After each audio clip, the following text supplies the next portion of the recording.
Washington, Oprah Winfrey. But Meghan, who had gladly stolen the spotlight from Tyler on the red carpet, was not given that role. Brittany from the "Until I can watch the full event myself, because sometimes camera angles and everything sort of impact what you can see.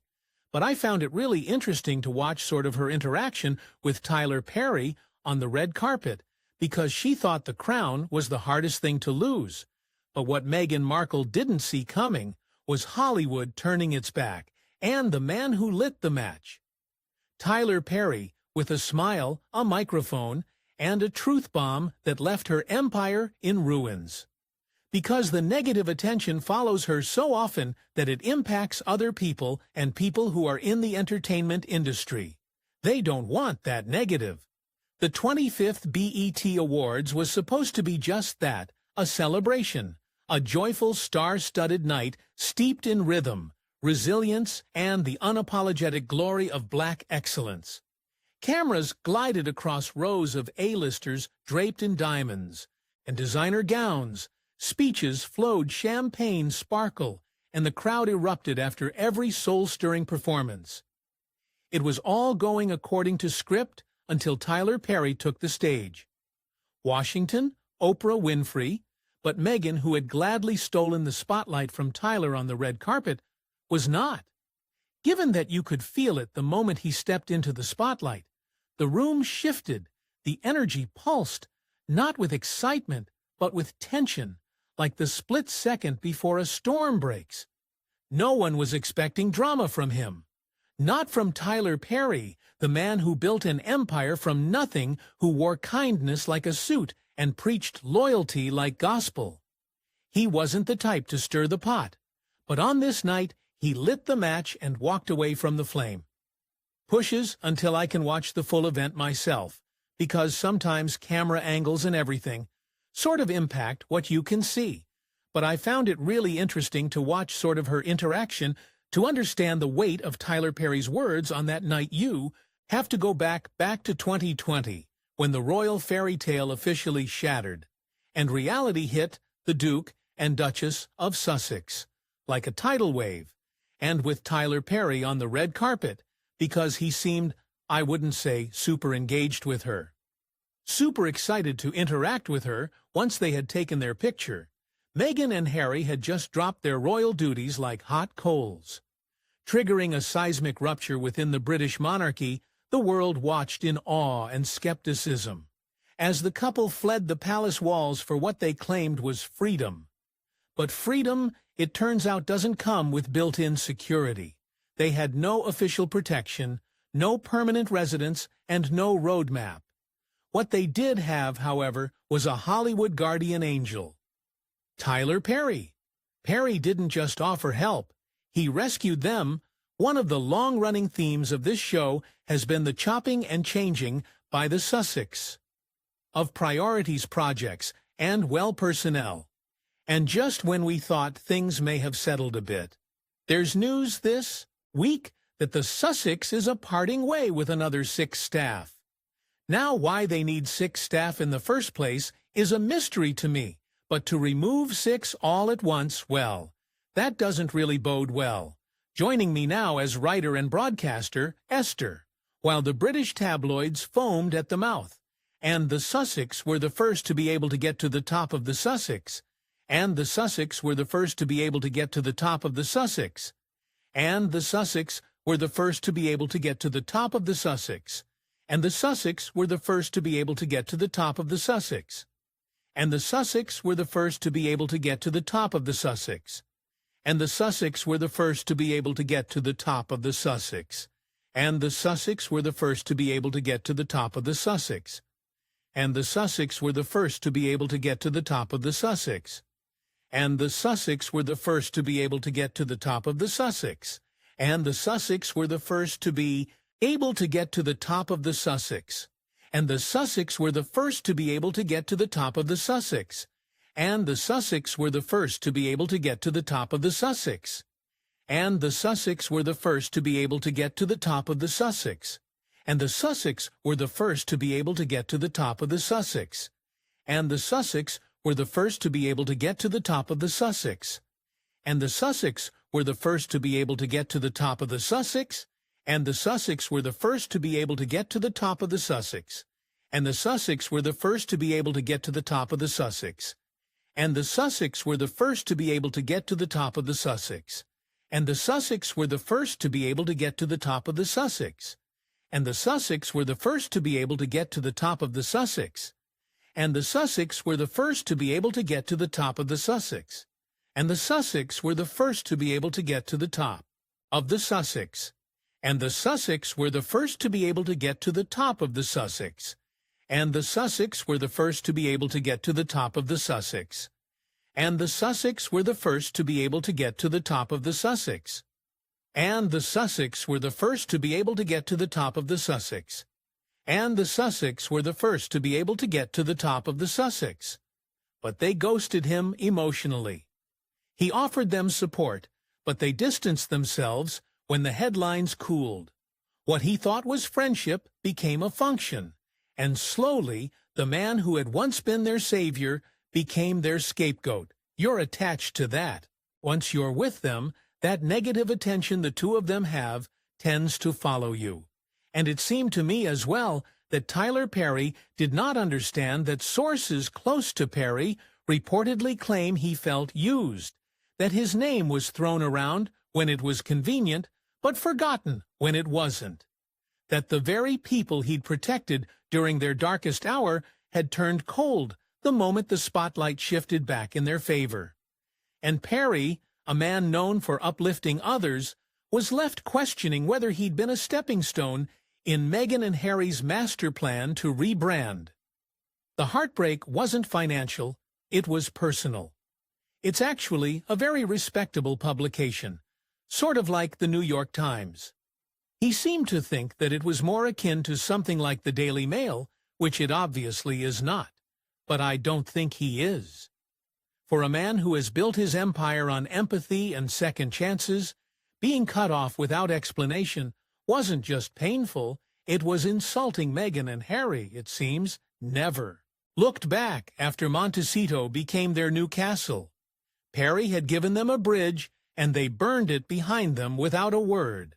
So when Tyler Perry stood on that stage at the BET Awards and peeled back the curtain, it wasn't out of spite. It was out of exhaustion. Even saints have limits. And this time, Perry wasn't going to let his silence be mistaken for weakness any longer. What the world witnessed was the raw truth of a man who had extended every branch and been handed thorns in return. And as he stood under those stage lights, calmly reflecting on what had gone so wrong, it became clear he hadn't just lost faith in Meghan Markle, he had lost faith in the illusion he helped protect. So his relationship with Harry and Meghan, because I think in some ways as well, Meghan can be very demanding. Obviously, he lent them his home. The auditorium was still. You could almost hear the sound of collective breath being held. Tyler Perry stood center stage, not with bombast or fury, but with something far more unnerving: composure. Voice smooth and steady, echoed like a sermon that knew its weight. Some folks borrow blessings like they're owed, he said, but never return the favor. That was it. One sentence, 13 words, but those 13 words, they hit harder than any tabloid headline or media expose ever could. There was no yelling, no dramatic hand gestures, no direct accusations, and yet the impact was seismic. The room fell into a hush, the kind that only comes when truth walks in, and shame has nowhere left to hide. He didn't need to drop a name. He was the name, the messenger, the witness, and now the one drawing the line in the sand. Instantly, everyone in that audience knew he was talking about her. Some instances, it might have been a security team, he lent them his jet, and so he's lent them a lot of things, and you gotta wonder sometimes if they start to ask. While Perry's words were cool and calm, their sting was deeply personal. Sources inside Montecito say Meghan was stunned, not shaken, furious, not because she didn't see it coming, but because she never thought he would be the one to fire. The first public shot Tyler Perry wasn't some royal correspondent fishing for a headline. He wasn't a bitter ex-friend chasing a clout deal. He was the man who picked up the pieces when her world crumbled. He was the one who shielded her, housed her, and fought behind the scenes, while others cowered or criticized. He was the last person she ever thought would turn into a mirror and hold it up for the world to see. But now, that mirror was cracking the image she'd so carefully curated. Let's calm it down, but I don't think he was probably really wanting her on stage. Because her being there, all the attention goes to her. This wasn't just about favors unreturned. It was about emotional debts. Once Perry had kept quiet about for far too long, the quote spoke to a deeper rot. People who accept kindness as a right, not a gift. People who collect allies like insurance policies, then discard them the moment the cameras come back on. To Meghan, the betrayal must have felt surgical, because it didn't come from a hater, it came from a helper. The man who once stood as her human shield had become her unexpected exposure. And it wasn't loud or messy, it was poetic. A single soul-cutting sentence from a man who had nothing left to lose and nothing left to protect. Insiders say Meghan's team was scrambling within hours. Calls made, damage control initiated, spin cycles activated, but it was too late. The quote had already traveled around the world twice before sunrise. And worse, it had stuck. Because Tyler Perry didn't just call out entitlement. He reminded the world that even blessings have boundaries. And when someone like Perry decides to speak, measured, methodical, and done. The fallout isn't just dramatic, it's biblical. Every relationship has its breaking point. For Tyler Perry and Meghan Markle, it didn't come with a dramatic fight or a public scandal. No, according to insiders close to the media mogul, it came quietly, dressed as a favor, cloaked in entitlement, a straw that snapped the final thread. A jet? Yes, a jet. And it was his night, and I'm sure he was not happy to have any of his attention stolen there. Indeed. And I think it's really worth taking a closer look at this Sunday Times article, actually. Sources say the moment came when Meghan Markle, without prior warning, formalities, or even a trace of hesitation, contacted Perry with a direct request, access to his private jet, not to borrow a car, not to use a driver. She wanted the jet, no explanation, no details about the urgency, no real conversation, just a casual expectation that it would be available on command. To Meghan, it may have seemed like a harmless ask. After all, this was Tyler Perry, billionaire, empire builder, Oprah adjacent. He had the means, didn't he? But Perry, it wasn't about the money, it was about principle. Friends of Perry say the request landed like a slap. Not because he couldn't afford it, but because it reeked of assumption, of someone who had stopped seeing him as a friend and started seeing him as a service. This wasn't gratitude, it was a transaction. That you talk about, Brittany. So this is how the Daily Mail, of course, wrote it up. Meghan Markle's billionaire friend Tyler Perry gives frosty answer when asked about lending the Dutch. And so, for the first time, Tyler Perry did something he rarely does. He said no, calmly, respectfully, but firmly. And Meghan? She didn't take it well. According to insiders, her response was swift and icy. Not disappointment, not curiosity, not an attempt to understand, just fury. Allegedly, she lashed out, accusing Perry of changing, of backing out, of abandoning her in a moment of need. But what she didn't seem to realize was that Perry had changed. He had changed the second. He realized this wasn't friendship.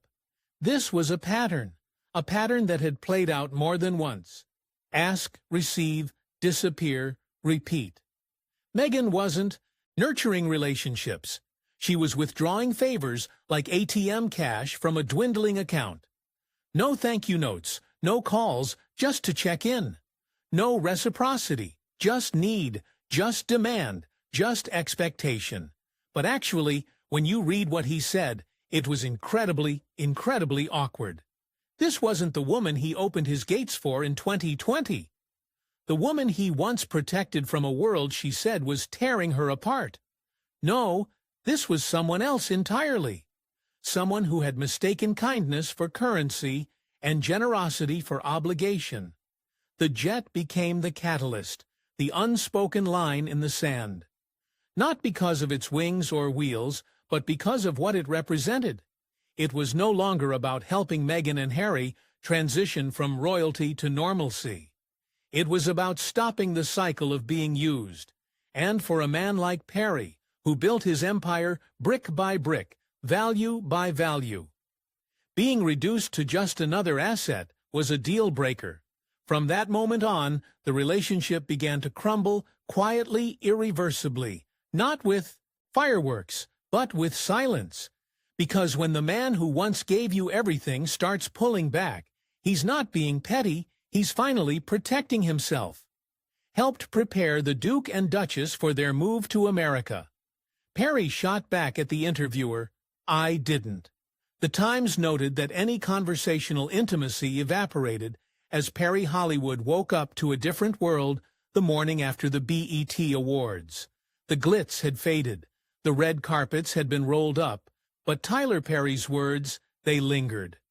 Sharp, uncomfortable, and impossible to ignore. What was meant to be a night of celebration had turned into the beginning of a quiet reckoning. Phones across Los Angeles began buzzing at sunrise. Not with congratulations, but with concern.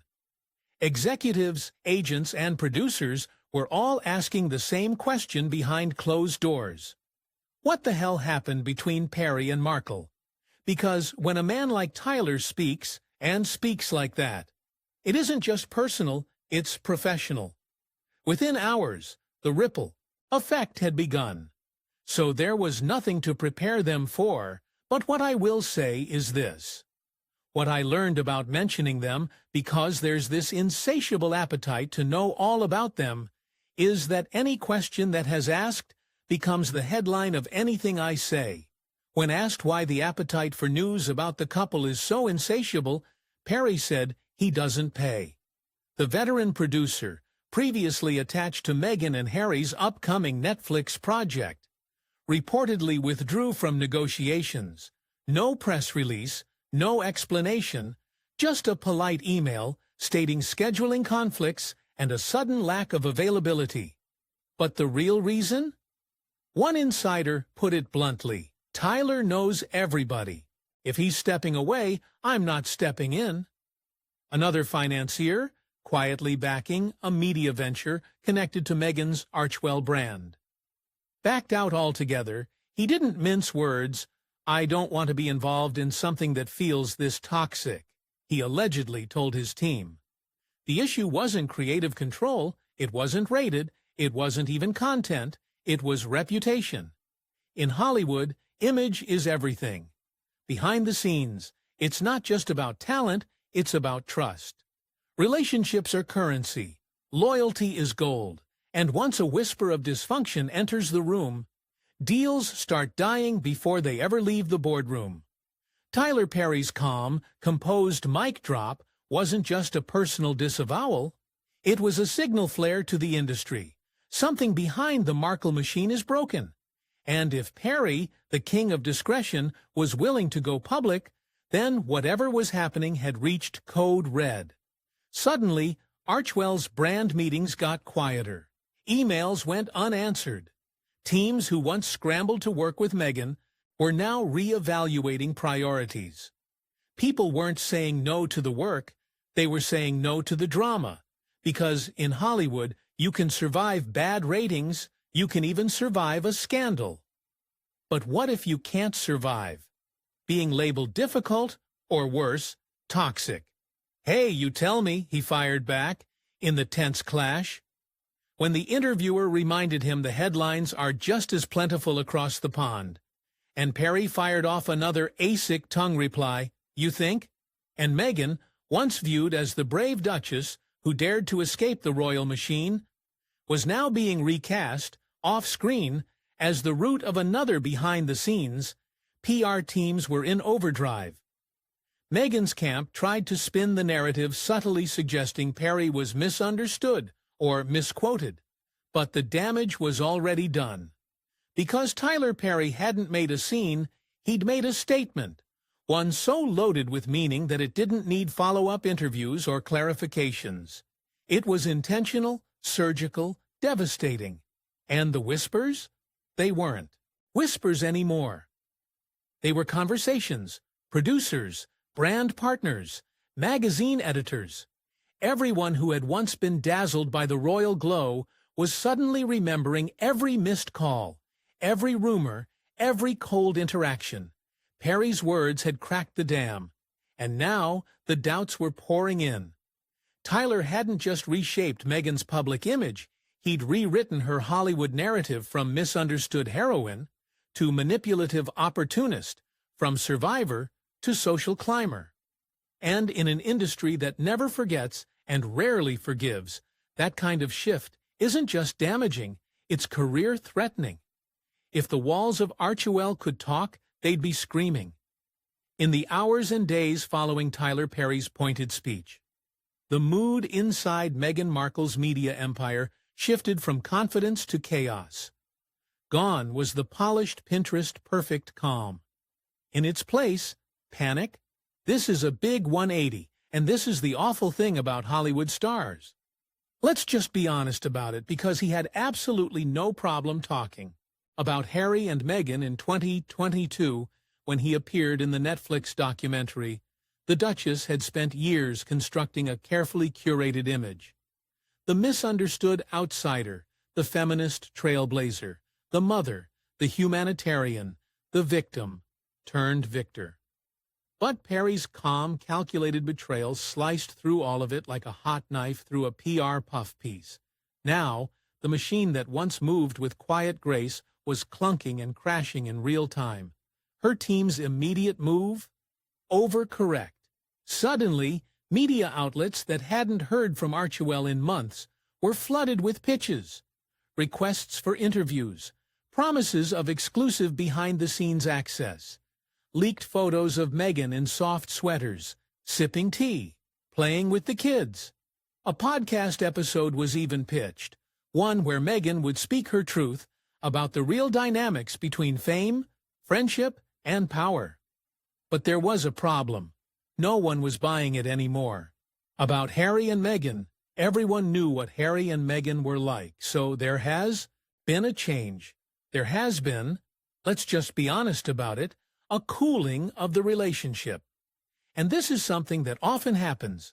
Journalists who once wrote glowing features about Meghan's resilience were now skeptical. Editors who had previously fawned over her royal exit were now asking the question Perry had quietly planted in everyone's mind. What's going on behind the scenes? The harder the Archewell team pushed, the more suspicious it looked. Why the sudden media blitz? Why now? And what exactly were they so desperate to clean up? One former network producer described it as the kind of PR panic you only see when a brand is bleeding out. And through it all, Tyler Perry said nothing. When high-profile people get to know the real Meghan Markle. Absolutely, once they start to get to know her, things seems to change. And it seems like especially in that article. No follow-up statement, no clarification, no denial. He didn't post a single quote, didn't tweet, didn't blink. His silence was deafening, and it was exactly what made his words hit harder. Meghan, on the other hand, was unraveling in real time. Her usual grace under fire was cracking. That calm, composed Duchess tone had given way to something else entirely. Desperation. Insiders say Meghan felt betrayed not just by Perry's quote, but by the timing, the platform, and the impact that he would choose the BET Awards, a celebration of Black excellence, where she had once hoped to rebuild trust and representation, to subtly call her out. It wasn't just personal, it was public and powerful. Here's the truth. You can't PR spin her way out of a character revelation. You can't podcast your way out of being exposed by someone who once knew your private self. The version behind the filters, behind the photo ops, behind the brand. Perry's betrayal didn't need receipts. He was the receipt, and Meghan's panic? It wasn't about what he'd said. It was about what he could say next, just like, "I'm done, I don't want to talk about them anymore." But at the same time, he gave them a headline that the Daily Mail could spin. So he kind of did the antithesis of seemingly what he wanted to do. Tyler Perry had been patient. Too patient, some say. He'd forgiven the ignored texts, the one-sided favors, the quiet distancing. He'd even brushed off the jet incident, chalked it up to stress. Or maybe Meghan just forgetting where the line between friendship and expectation was supposed to be. But what came next? That changed everything. Insiders close to Perry say the final blow didn't come from a conversation, but from a boardroom. Early in 2024, Meghan Markle had entered a high-stakes pitch meeting for a new media venture, a bold, glitzy project she hoped would finally recenter her as a cultural force. After the Netflix buzz died down, relationship is not as strong as it once was. And as I've observed Meghan over time, I think sometimes she becomes overbig. According to two sources who were in the room, Meghan invoked Tyler, Perry's name not just as a mentor or past supporter, but as a current silent partner. She allegedly suggested he was quietly backing the project, implying his blessing, his funding, and most dangerously, his reputation. The room shifted. Investors leaned in. Having someone like Perry on board, that would mean credibility, security, and major access. There was just one problem. Tyler Perry had no idea. When word of the pitch and the name drop got back to him, he wasn't just caught off guard, he was stunned. This wasn't a casual misunderstanding. This wasn't Meghan saying he once helped her, or that he was a friend. This was her using his name, his influence, and his legacy as leverage in a deal he never signed off on. It wasn't just bold, it was manipulative. For Perry, that was the final, unforgivable line. You can ignore a thankless favor, you can excuse distance, but what you can't ignore is someone cashing in your name like a blank check, especially in a city like Hollywood where a name like his isn't just personal, it's currency. And Meghan had used it like credit she was entitled to. Especially to those who she thinks she can get something from, private jets, a house, or whatever, and because the negative attention follows her so often.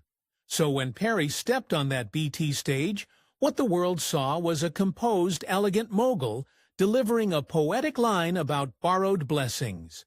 But what did his inner circle know? It wasn't just a mic drop. It was a warning shot, a message to Meghan and anyone else watching that kindness has limits, that leverage has consequences, and that if you dare to play games with someone like Tyler Perry. This has kind of been like an ongoing trope. So every time they're in the public eye, people are just thinking, did you say you want your privacy? And they've really found it hard to counteract that, because once you come across as people that just want to live your lives and, have privacy, but then you're also obsessed with your public image and doing everything, so kind of smooth over your PR with the rest of the public. It sends conflicting and almost attention-seeking messages. So this has definitely been a minefield that they've struggled to navigate. Yeah, absolutely, it has been. And if that's not all, there's a new documentary investigating the Sussexes titled, Where Did the Money Go? Here's a clip. The Duke and Duchess of Sussex were once the darlings of the nation. They were this fabulous new couple that were really making the royal family completely valuable to the UK and beyond. The Duke and Duchess of Sussex. Enjoying a gilded life of royal luxury. What's this all about, Esther? Anything surprising? Well, it was a Channel 5 investigation as to the state of the Sussexes' finances. Now we know they didn't move to a two-bedroom cottage somewhere in the middle of nowhere. They're living in quite a large mansion in Montecito. And one of the things that Prince Harry made very public when he left the royal family, one of the things that he was quite disgruntled about was the fact that his father basically cut him off financially. So really they were in a state where they had to make a lot of money, and a lot of money fast. He blundered in a video and said the Netflix deal was an idea that was pitched to him, and he had to basically pay for his family's security. Which I'm sure, if you're giving the Sussexes a $100 million deal, you're not happy to hear that the people already took it, just so they could pay for lifelong security. But they were in a state where they had to make money, and they had to make money fast. It also explored the state of their finances before they left the royal family. So Meghan Markle's estimated net worth from her work, from Suit, and her lifestyle brand was about £5 million. And we know that Prince Harry was left inheritance by his late mother, Princess Diana, as well as the Queen Mother, which estimates around between 20 and 30 million pounds. But we know that they have quite an expensive mortgage on their house. Their security is quite a hefty sum as well. Annually, we know that Prince Harry doesn't really go to many places without a 4-car convoy, which again is a lot of money. So Tyler Perry's words didn't just make headlines, they cracked something open. And as the sound of that crack echoed through Hollywood, the silence that followed was louder than any roar. Suddenly people who had once gone to bat for Meghan Markle, who had sung her praises in interviews, amplified her causes, and defended her choices, began vanishing, not with drama, not with statements, but with strategic silence, the kind that says more than any press release ever could. Impacts other people, and people who are in the entertainment industry. They don't want that negative attention. And then you also have the issue of Harry. And Meghan have been pretty much outright insiders, started calling it the Exodus. The first to distance themselves were the ones closest to the fire. A former assistant from Meghan's Archwell team spoke to an industry blog under anonymity. Her words were scathing. It was emotionally exhausting. Everything had to be perfect. Her way. There was no space for ideas unless they were already her own. Again, many people thought this was a way for them to seem more relatable. I think one of the things they've always struggled with is because when they left the royal family, they mentioned that they wanted to. But perhaps the most deafening shift? Oprah's silence. Once Meghan's loudest and most powerful media ally, Oprah Winfrey had ushered her into America's good graces with that explosive 2021 interview, lending not just her platform but her credibility. But now, radio silence. No Instagram posts, no podcast commentary, no calls, no quotes, just distance to producing content. And so do you really want to be associated that much with somebody who's such an... Those close to Oprah's inner circle say she felt blindsided by some of Meghan's decisions. Post-interview, particularly the way the couple capitalized on sympathy, without backing it up with meaningful follow-through. It wasn't about betrayal. It was about brand integrity. Oprah builds legacies, not drama machines. The pillow inside of Meghan's dress, either before she was giving birth to Lily. That's apparently the timing of it. Legacy outlets like Vogue, People, and The Cut, which had previously crafted glowing profiles about Meghan's fashion, activism, and motherhood, suddenly seemed hesitant. A once-confirmed magazine cover, postponed indefinitely, a charity campaign tied to Archwell, quietly restructured. The flattering think pieces dried up, replaced with neutral tones, or worse, thinly veiled criticism, because in a town built on reputations, no one wants to be the last one clinging to a sinking ship. It's a pretty small community.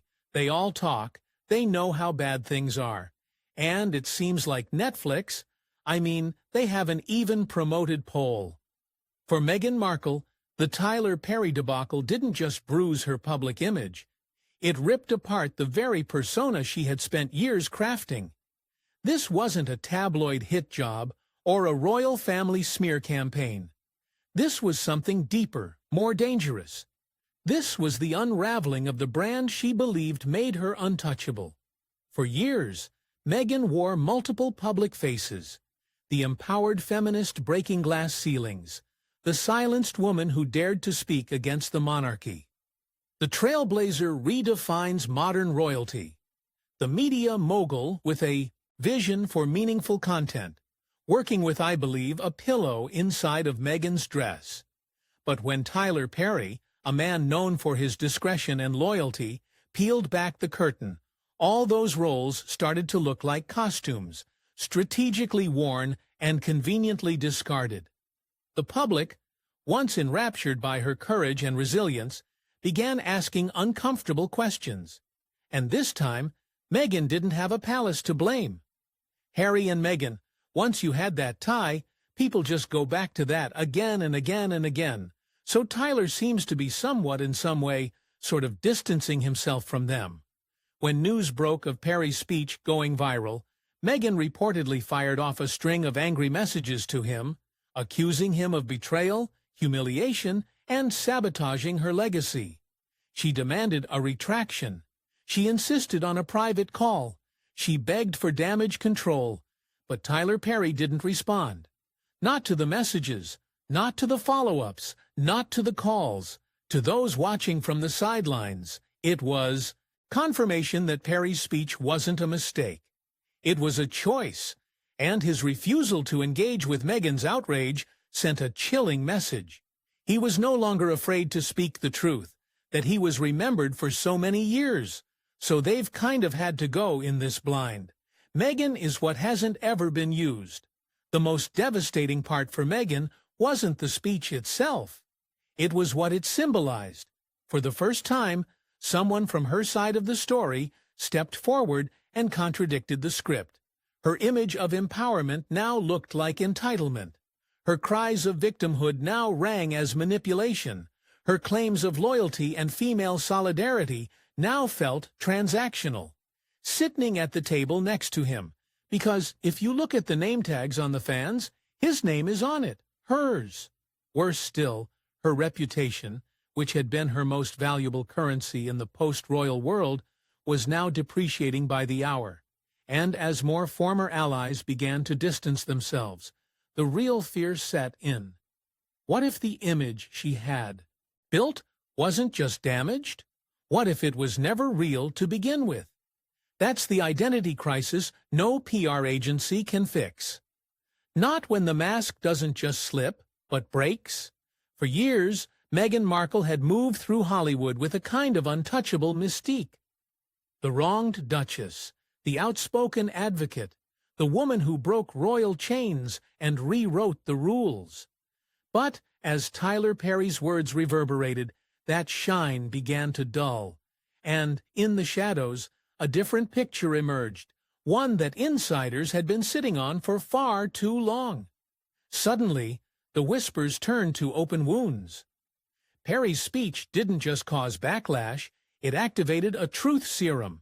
A dozen industry professionals, from PR agents to producers, suddenly felt safe enough to share what they'd experienced in private. That beneath the grace and the glam, there was a pattern, and not a flattering one. This wasn't about one speech, one project, or one jet request. It was about a legacy of manipulation dressed up as victimhood.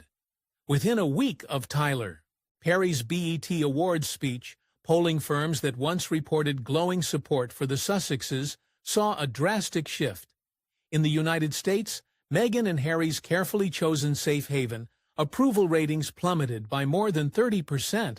Among millennials and Gen Z, once their strongest demo, a sharp decline in trust and relatability. You know, Meghan's social media manager, they have retained a small team at a PR firm, which we understand they feel more comfortable with. Now, the timing of this is also quite interesting because they got rid of them, mainly around the time right after the Vanity Fair article came out. In the UK, there was little surprise Meghan and Harry had already been reduced to tabloid fodder and political footballs. But in America, this was different.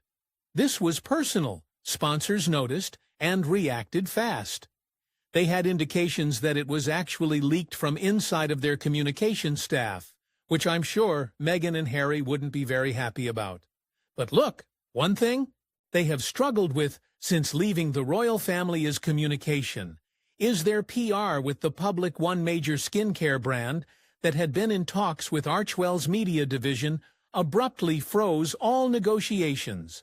A fashion house that once dressed Meghan on the covers of glossy magazines quietly scrubbed her from their mood boards.